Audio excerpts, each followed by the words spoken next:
G'day, welcome to the Old Man on the Bus. I've made this video about 3 or 4 times. Getting comfortable with sitting talking to a camera takes a bit of practice. So I've made 2 or 3 and I really haven't been happy with any of those.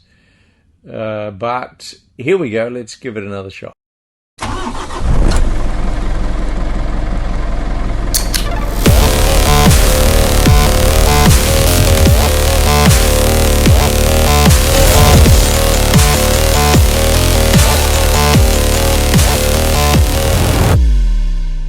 The first time I set up the camera and a recorder, the neighbour started his ride-on mower, so that kind of put paid to that immediately. And then I had another couple of goes, but I've tried to cram too much into one video, so I ended up talking for a very long time when there's plenty of time for that, because I plan on documenting the conversion over a period of time, so we can include a lot of stuff in that I'd included in the original first test recordings. The channel was originally called Troopy Travelling, and if you have a look back at some of the videos, you'll see the conversion of a Toyota Troop Carrier into a camper, but I didn't fully document it. There's a couple of the early ones, and I've still got the Troop Carrier.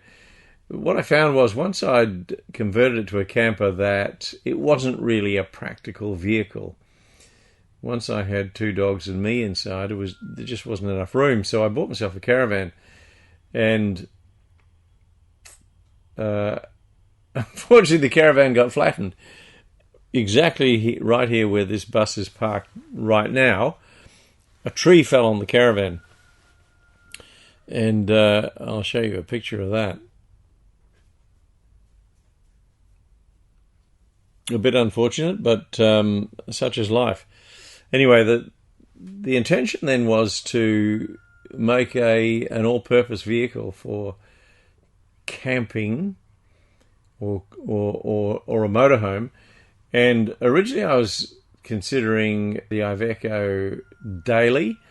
Anyway, when I spoke with my mechanic about it, he killed that idea pretty well straight away by just telling me that the parts for such vehicles are not only hard to get, they're pretty pricey.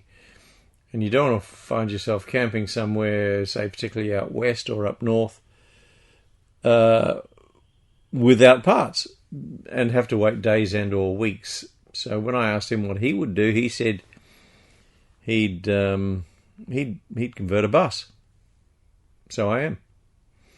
This is a 2011 Mitsubishi Fuso Rosa 25-seater, 4.9 litre diesel with 6-speed manual transmission. At the moment I can't drive the vehicle because I've only got a car license, and its GVM, that's gross vehicle mass, is from memory about 6,285 kilograms, which means that it's over the 4,500 kilogram weight limit that you can drive on a car license. So I've done my written, and I've got my practical booked in for October, and now we're currently in the middle of September, so there's about a month or so that I should be able to do that. Meantime, I can get stuck in.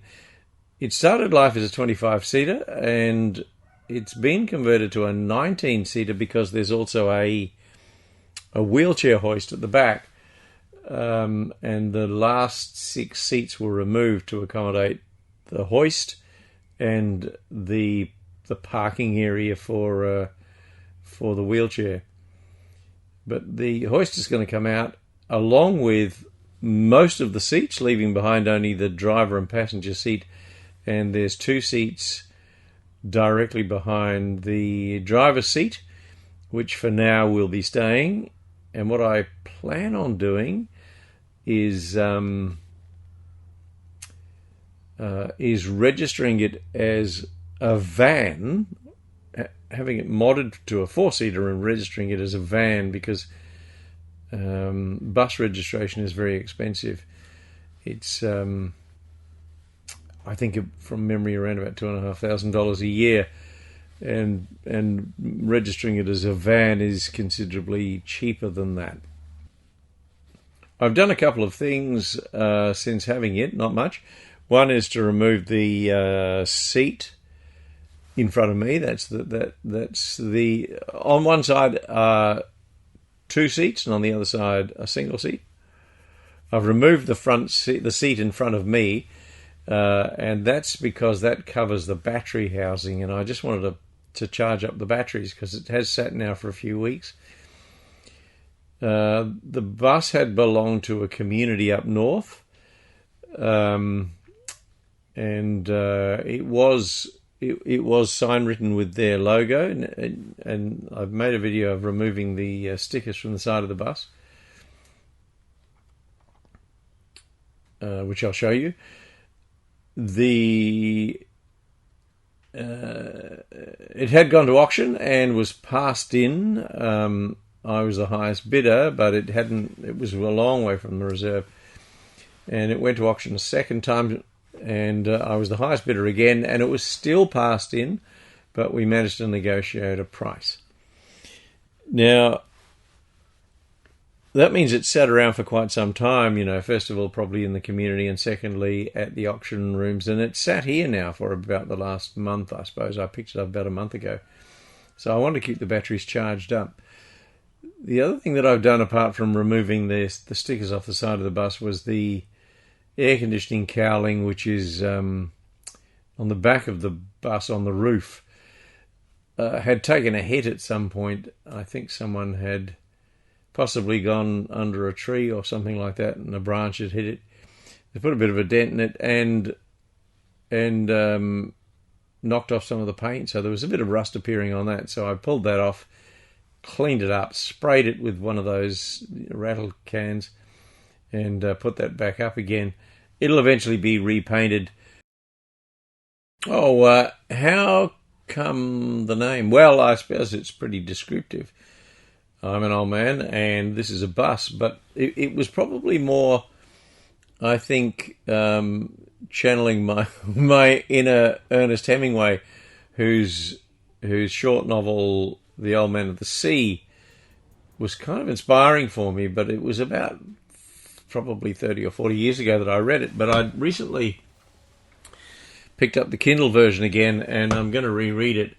But my recollection of it is that it's about an old man who goes off to sea in a fairly small boat. He hasn't caught a fish in quite a while, and he hooks into, from memory, a marlin, a magnificent marlin, which puts up quite a fight. And it takes him several days, 2 or 3 days, I think, to actually finally get the fish to succumb.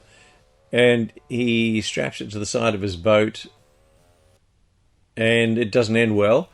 But I suppose the point of the story is that it's really about the kind of challenges that we as humans sometimes have to confront. And I guess that was kind of part of the thinking behind this, in that I'm not under any illusion that converting a bus is actually going to be an easy job. I fully expect it to be challenging for all kinds of reasons, and if you've been following YouTube videos on bus conversion, you'll see what I mean. I've been inspired by a couple of them, or a few of them. There's one that I've been watching about a Mitsubishi Rosa conversion called One for the Road. It's a young couple who haven't yet completed their conversion. Another one is Travel is Sweet, and he hasn't finished his conversion yet either. And a third that I've been following along with is not a Mitsubishi Rosa at all, but a Toyota Coaster. And it's a woman who is single-handedly converting a Toyota Coaster. And she's a fair way along with her conversion, but she's still yet to complete that too. And they're people who I've been inspired by, not only for their innovation, but also that they've been willing to share their mistakes as well. And I think that's that's kind of critical in my view, because others who are following along behind can then learn what not to do, which is just as important as what to do. But anyway, thanks for watching, and make sure to hit the subscribe and like button, and I'll see you next time.